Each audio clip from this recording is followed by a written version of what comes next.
Ngicela ukuxolisa ukuthi senze live lapha yana outside iprison eMaritzburg.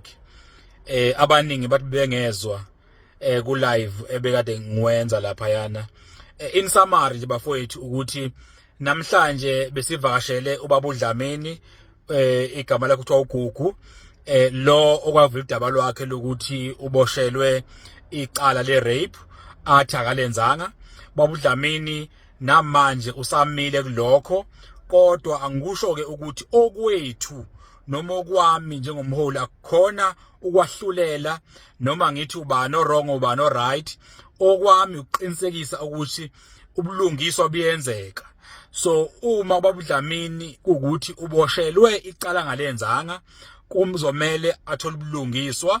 Njengamanje ke siyasizana nabafowethu esinabo umkhwanazo othuleleni kanye noThabani uMpungose weMpungose Attorneys ukuzama ukuqinisekisa ukuthi ubaba uDlamini uyalithola usizo kwezomthetho ngokuthi kuzwakale ubufakazi obusha uma kuzokwenzeka ukuthi akwazi nakhululeka aphume aye emphakathini aphile wonke umuntu, ngoba uma ukuthi ampela ubaba uDlamini icala kalenzanga akumele ahlale ejele. So kumsebenzi wethu ukuqinisekisa ukuthi ubulungiswa buyenzeka.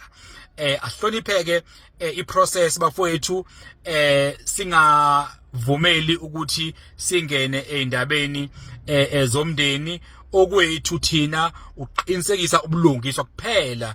Eyami interest ubulungiswa, angithathi side futhi angifuni ukuthi ngithi ubani right ubani wrong, kodwa kwami ukuthi ubaba uDlamini uma eboshelwe into angayenzanga kuzomela aphume lapha yana ejele, futhi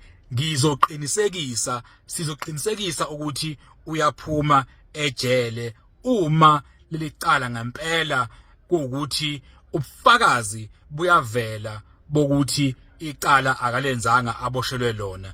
Yikho namhlanje ngiyizela eMaritzburg, ngangithembisa ukuthi ngizosukuma ngizele mina, nangempela ke namhlanje sizile. Hayi, ubaba uDlamini usamile bafowethu ukuthi akayenzanga lento.